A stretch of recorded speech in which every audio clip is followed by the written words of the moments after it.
సాహసానికి మారుపేరు ఛత్రపతి శివాజీ అని రామగుండం నగర మేయర్ మహంకాళి స్వామి కొనియాడారు. ఛత్రపతి శివాజీ జయంతిని పురస్కరించుకుని గురువారం జీఎం కార్యాలయం వద్ద గల ఆయన విగ్రహానికి పూలమాల వేసి నివాళులర్పించారు. ఈ సందర్భంగా రామగుండం మున్సిపల్ కార్పొరేషన్ నగర మేయర్ మహంకాళి స్వామి మాట్లాడుతూ మొఘల్ సామ్రాజ్యాన్ని ఎదిరించి దేశంలో మరాఠా సామ్రాజ్యాన్ని నెలకొల్పిన యోధుడు ఛత్రపతి శివాజీ అన్నారు.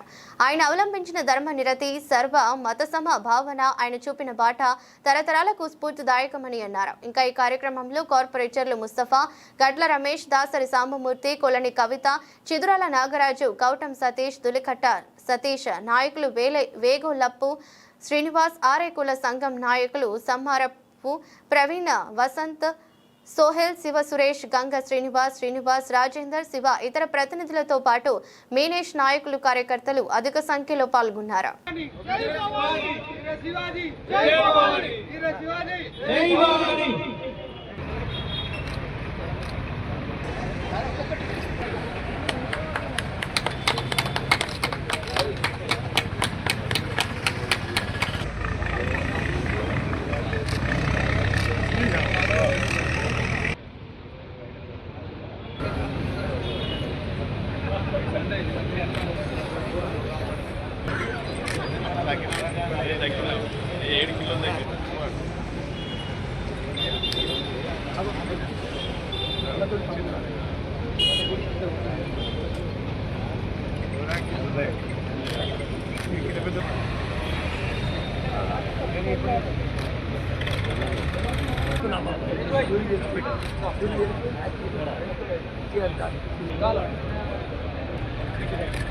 शिवाजी महाराज जयंती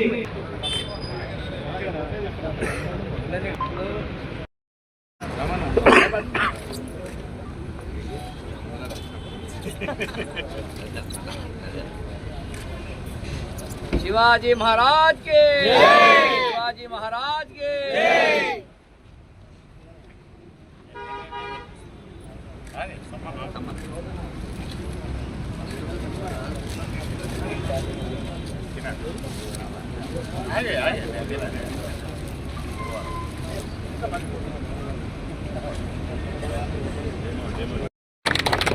ఈరోజు ఛత్రపతి శివాజీ ఒక గొప్ప పోరాట యోధుడనే విషయం ఇక్కడికి ఉన్న ప్రతి ఒక్కరికి తెలుసు. చరిత్ర తెలియని వాళ్ళు చరిత్రను నిర్మించలేరని ఏదైతే బాబాసాహెబ్ అంబేద్కర్ గారు చెప్పారో దాన్ని అనుసరించి ఆ రోజు మహారాష్ట్ర మొత్తం కూడా మరాఠా యోధులందరినీ కూడా ఒక తాటిపైకి తీసుకొచ్చి ఈ దేశంలో మొఘల్ సామ్రాజ్యానికి వ్యతిరేకంగా పోరాటం చేయాలి.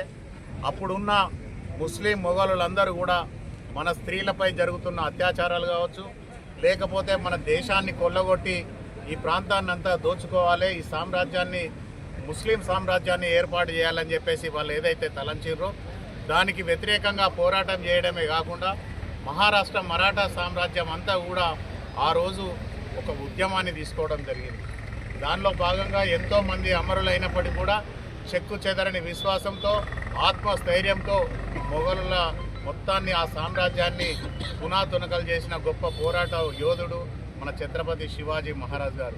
అలాంటి నాయకుడు భారతదేశంలోనే కాకుండా మన పక్క రాష్ట్రంలో ఉండి ఈ ప్రాంతాన్ని అందరికీ కూడా స్ఫూర్తినిచ్చి వారు చేస్తున్న పోరాటం ఏదైతే ఉన్నదో సామాన్యుడు కూడా నేను కూడా ఈ యుద్ధంలో పాల్గొనాలి, ఈ పోరాటంలో పాల్గొనాలి, ఇది నా దేశం, నా దేశాన్ని వేరే వాళ్ళు వచ్చి కొల్లగొడతా ఉన్నారు, ఖచ్చితంగా నా దేశాన్ని కాపాడుకోవాల్సిన బాధ్యత ప్రతి భారతదేశ పౌరుడిగా మా మీద ఉందని గుర్తు చేసి ఎన్నో ఏళ్ళు పోరాటం చేస్తే ఎప్పుడు కూడా యుద్ధాలలో మీరు చూడండి ఎవరైతే మనతోటి ఉంటారో వాడే వెన్నుపోటు పొడిచే పరిస్థితి ఉంటుంది. అట్లనే శివాజీ మహారాజ్ తోటి ఉన్న వేరే వారిని పిలిపించి, సంధికాన్ని పిలిపించి